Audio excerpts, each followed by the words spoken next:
3 గంటలు సరిపోద్దు అంటుండు. సరిపోతుందా 3 గంటలు? ఎన్ని గంటలు ఉండాలి? 24 గంటలు ఉండాలి. కరెంటు 24 గంటలు ఉండాలంటే కూడా ఇక్కడ వెంకటరమణారెడ్డి గారు గెలవాలి. ఎందుకంటే కత్తి ఇంకోనికి ఇచ్చి యుద్ధం ఇంకోని ఏమంటే చేస్తారా? సాధ్యమవుతుందా? ఎవరైతే ప్రజల పక్షాన ఉంటారో, ప్రజల పక్షాన పోరాడతారో వాళ్ళ చేతుల కత్తి పెడితే గ్యారంటీగా మీకు మేలు జరుగుతుంది. అట్లనే ఇంకోటి చాలా డేంజర్ మాట చెప్తా ఉన్నారు.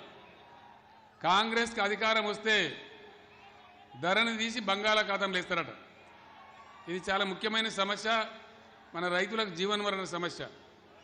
మరి రైతులకు బంగాళాఖాతంలో వేస్తే రైతు బంధు డబ్బులు ఎట్లా రావాలి? ఈరోజు మేము మీకు ఎంత భూమి ఉన్నదో లెక్క తీసి అక్కడ విడుదల చేస్తే వచ్చి మీ బ్యాంకు ఖాతాలో పడతా ఉన్నాయి, మీ సెల్ ఫోన్లన్నీ మోగుతూ ఉన్నాయి టింగు టింగుమని. మీరు పోయి చూసుకుంటే డబ్బులు ఉంటున్నాయి, మీరు పెట్టుబడికి వాడుకుంటున్నారు. మరి ధరను తీసేస్తే ధరను తీసి మళ్ళీ పాత పట్టువారులను బీఆర్ఓలను తెస్తారట.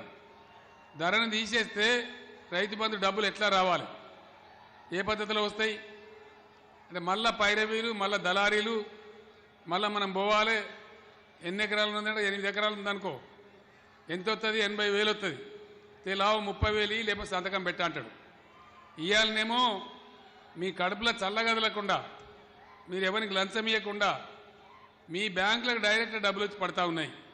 మళ్ళా కాంగ్రెస్ రాజ్యం వస్తే 100% మళ్ళా పైరవికారుల రాజ్యం, దళారుల రాజ్యం గ్యారంటీగా వస్తుంది. దానిలో అనుమానం అవసరం లేదు.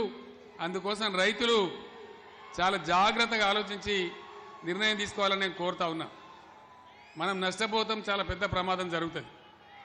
సింగరేణి కార్మికులకు నా మనవి, సింగరేణి మనది మనకే ఉండే,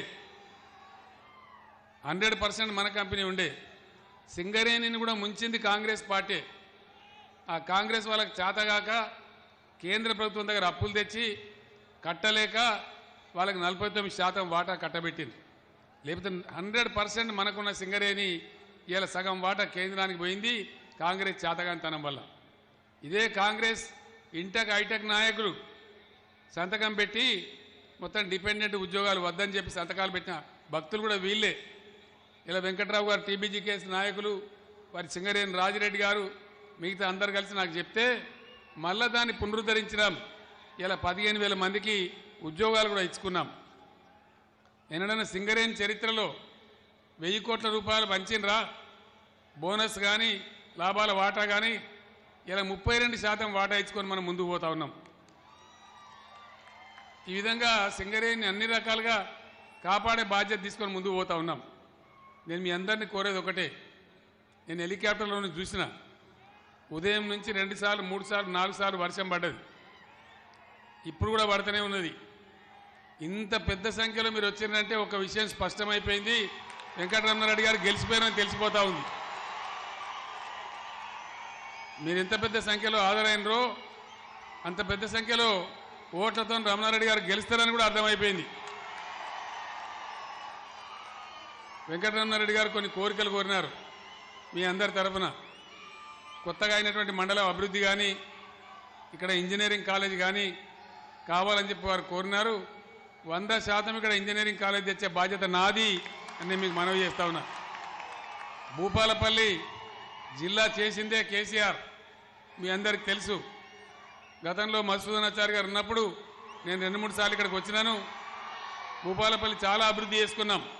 ఇప్పుడు వెంకటరమణారెడ్డి గారు కూడా ఎప్పుడు వచ్చినా కూడా ఆయన నియోజకవర్గం పని అడుగుతాడు తప్ప ఆయన పర్సనల్ పని నన్ను ఒక్కటి కూడా అడగలే, ఏ రోజు కూడా అడగలే. నియోజకవర్గ అభివృద్ధి, నియోజకవర్గం ఇదే అడిగింది తప్ప వేరే అడగలేదు. సీనియర్ నాయకుడు, అనుభవం ఉన్నటువంటి వాడు. తప్పకుండా భూపాలపల్లికి మేలు జరగాలంటే వెంకటరమణారెడ్డి గారు గెలవాలి, గెలిస్తేనే లాభం జరుగుతుంది. లేకపోతే కింది మీద అవుతుంది, ఆగమయ్యే ఆస్కారం ఉంటుంది.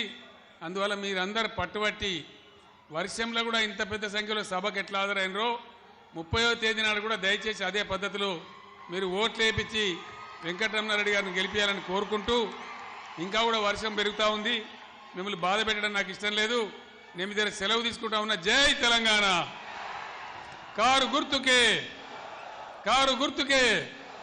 జై తెలంగాణ.